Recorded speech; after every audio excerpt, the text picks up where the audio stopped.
سماجی تحفظ پروگرام کے تحت پیدائش سے 5 سال تک کے بچوں کے لیے سماہی 3,000 روپے دینے کا فیصلہ کر لیا گیا ہے۔ تفصیلات کے مطابق وزیر اعلیٰ مراد علی شاہ کی زیر صدارت سندھ سوشل پروٹیکشن اتھارٹی کے بورڈ کا تیسرا اجلاس منعقد ہوا، جس میں صوبے میں سماجی تحفظ کے دائرہ کار کو مزید وسعت دینے کے اہم فیصلے کیے گئے۔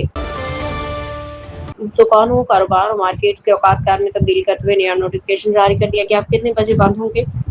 تفصیلات کے مطابق اسلام آباد میں ضلع انتظامیہ نے کفایتی شہری اقدامات اسٹیٹوٹری میئرز کے تحت کاروباری اوقات کار میں نظر ثانی کرتے ہوئے نیا نوٹیفکیشن جاری کر دیا گیا ہے۔ آئینی ترمیم کے بعد سپریم کورٹ اور وفاقی آئینی عدالت کے دائرہ اختیار پہ عدالت عظمیٰ کا اہم فیصلہ آ گیا۔ 27 میں آئینی ترمیم کے بعد سپریم کورٹ اور وفاقی آئینی عدالت کے دائرہ اختیار پہ عدالت عظمیٰ کا اہم فیصلہ آ گیا۔ سپریم کورٹ کے چیف جسٹس یحییٰ آفریدی کی سربراہی میں 2 رکنی بینچ نے تفصیلی فیصلہ جاری کیا۔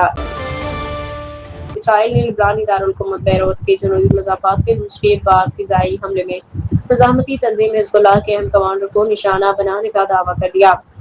قطری نشریاتی ادارے الجزیرہ کی رپورٹ کے مطابق اسرائیلی افواج نے آج دوسری بار بیروت کے جنوبی مضافاتی علاقوں کو نشانہ بنایا، جس کے نتیجے میں زوردار دھماکہ ہوا اور بڑے پیمانے پہ نقصان پہنچا۔